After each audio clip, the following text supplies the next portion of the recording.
Hi, Sean Haynes, the Ag Center, your weekly update on commodity prices here in California. Dairy prices slipped a little bit this week, coming off about 30 to 40 cents. 6-month average down to about 18.38. Looks like April milk's about 17.67 so far. We're going to finish in that range.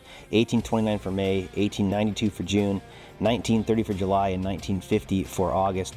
Prices come off a little bit. I think we kind of hit a top end, given the fact that just where the markets are at.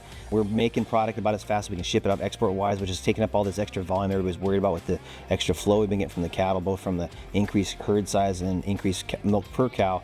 But I think long range, we've kind of hit that mark where it's going to be kind of in balancing point. So we'll have to see if it pushes a little further or some scarcity comes up, given any reduction in volumes that could be coming later in the year. One thing I am watching on the dairy side is that we're going to have a lot of cattle, at least with herds I watch in California, drying off late in the year, say late fall, early winter, because of the bird flu issue that we had in the prior year. And so once that comes, given the short heifer herd we have, my concern is that we're going to actually have any animals to replace those holes where the dry cows are coming. So the herd may not shrink, but then our cows being milked in that herd could be smaller if that comes to fruition. And if that's the case, you might see a shorting of milk coming later in the year, and could improve prices again if people see that. So we'll see what the push and pull is, but right now things look like they're still in the black price-wise. Feed costs about north market. Wheat silage in the fields about $25 to $30 per ton on average. As you go south markets, about $35 to $42 per ton. And not a lot of talk on summer silage yet, just guys having contracts saying they'll grow for minimum price per ton, but everybody's kind of waiting to see what that rolled corn price back east is going to do as these planting reports kind of come back out from the USDA.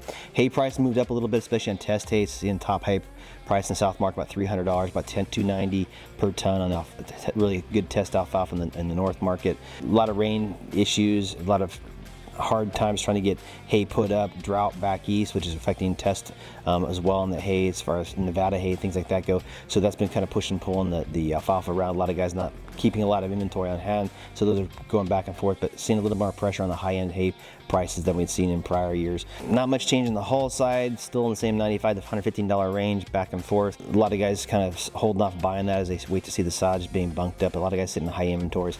Beef prices still heading up quite a bit. A lot of scarcity in the market, not a lot of retention going, a lot of pressure from consumer side. It's still buying pretty heavy. We're heading into the grilling season. Overland sale was about $6 per pound on the 450 pound steers this week. That prompted calf buyers to move prices up to $17.50 for beef and dairy cross calves, $11.50 on Holstein bull calves.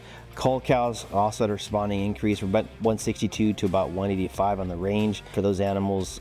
Just a lot of demand for beef. It can continue to be there. All the economics to say that's going to be a higher price. I think it's going to be here for the long run. On the nut side, almond report came out from Terra Nova. It looks like the crop's going to be a little bit short. Haven't seen much of a price response on that yet. It's kind of early. Prices have been trending about $255 on nonpareils, $233 for cows. I think there's going to be a lot of signals pushing that price up.